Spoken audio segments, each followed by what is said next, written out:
আগত আমাদের সম্মানিত বিভাগীয় কমিশনার মহোদয়, ভাবি, জেলা প্রশাসক মহোদয়, জেলা পর্যায়ের সমস্ত সরকারি কর্মকর্তা কর্মচারীবৃন্দ এবং সমাজের বিভিন্ন অংশের সকল শ্রেণী পেশার সাধারণ মানুষবৃন্দ, আসসালামু আলাইকুম রহমতুল্লাহি ওয়া বারাকাতুহু।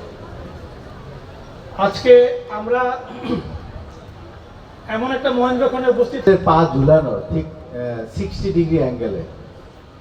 তো এই ছেলেটা যেভাবে হোক জানতে পারলো যে আমরা দুজন কর্মকর্তারা এসেছি ওখানে, তখন সে বললো যে স্যার, আপনাদের কাছে একটা অনুরোধ আমাদের, যে এই যে স্লোগানটা দেশ বদলায় পৃথিবী বদলায়, স্যার দেশটাকে বদলান, বৈষম্যহীনভাবে গড়ে তোলেন, এটি আপনাদের কাছে অনুরোধ। না হয় এই ল্যাংড়া পা নিয়ে আবার আমাদেরকে রাজপথে আসতে হবে। তার মেসেজটা কি আপনারা শুনতে পেরেছেন, বুঝতে পেরেছেন যে তারা কি চাচ্ছে? বৈষম্যহীন সমাজ ব্যবস্থা চাচ্ছে।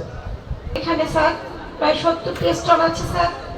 আমরা জানুয়ারি মাস থেকেই আমাদের তারুণ্যের মেলা খুব চমৎকারভাবে বিভিন্ন ইভেন্টের মধ্যে দিয়ে স্যার আমরা শুরু করেছি স্যার। আজকে আপনি আমাদের এখানে মেলার শুভ উদ্বোধন অনুষ্ঠানে এসেছেন স্যার। আমি পুরো নড়াইল জেলার পক্ষ থেকে স্যার, আমাদের অন্তরের অন্তঃস্থল থেকে স্যার আপনাকে এবং ভাবির প্রতি কৃতজ্ঞতা জ্ঞাপন করছি স্যার। আপনি অনেক ব্যস্ত আমি জানি, 10টি জেলার বিভাগীয় কমিশনার আপনি, এর মধ্যে স্যার আপনি নড়াইল ছোট জেলা, আপনি এখানে এসে আমাদেরকে ধন্য করেছেন স্যার। আমি আন্তরিকভাবে কৃতজ্ঞ আপনার কাছে স্যার। স্যার আমাদের এখানে বিভিন্ন ধরনের স্টল আছে স্যার। আমাদের বইয়ের স্টল আছে প্রায় 7-8টি স্যার। আমাদের ফ্রি মেডিকেল ক্যাম্প আছে স্যার। জুলাই বিপ্লবের চিত্র প্রদর্শনী, বিশেষ করে পরিবেশের উপরে স্যার আমাদের বেশ কয়েকটি স্টল আছে স্যার। নড়াইল স্যার, নড়াইলকে আমরা পলিথিন মুক্ত স্যার, মোটামুটি পলিথিন মোটামুটি উঠেই গিয়েছে স্যার। নড়াইল থেকে বিচ্ছিন্ন কিছু জায়গায় পলিথিন পাওয়া যায় স্যার, সেগুলো আমরা স্যার নিয়মিত মোবাইল কোর্টের মাধ্যমে আমরা এগুলো নির্মূল করার চেষ্টা অব্যাহত রেখেছি স্যার। আমাদের প্রচেষ্টা আছে স্যার একটা সুন্দর green Narail, clean Narail sir আমরা দেখতে চাই স্যার। আপনি জানেন স্যার নড়াইলে অনেক বিখ্যাত বিখ্যাত নদী আছে স্যার, চিত্রা, মধুমতি, নবগঙ্গা স্যার। এই নদীগুলোর স্যার বিশুদ্ধতা ধরে রাখতে হবে।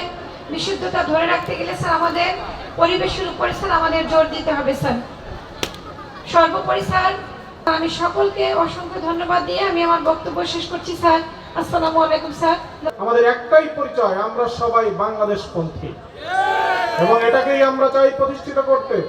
বাংলাদেশের লাল সবুজের পতাকাকে আমরা বিশ্বের দরবারে পথ করে উড়ে দিতে চাই।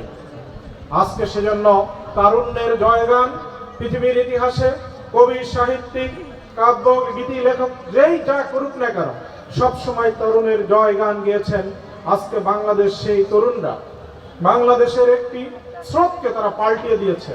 একটি স্রোত তীব্র গতিতে একটি দিকে এগিয়ে যাচ্ছিল, আমার দেশটাকে বর্গীর হাতে তুলে দিচ্ছিল। সেই দেশটাকে স্রোতের বিপরীতে দাঁড়িয়ে তারা বর্গীর হাত থেকে মুক্ত করেছে যে তরুণরা। আমরা তাদেরকে সাধুবাদ জানাই, আমরা আমাদের পক্ষ থেকে তাদেরকে স্যালুট জানাই।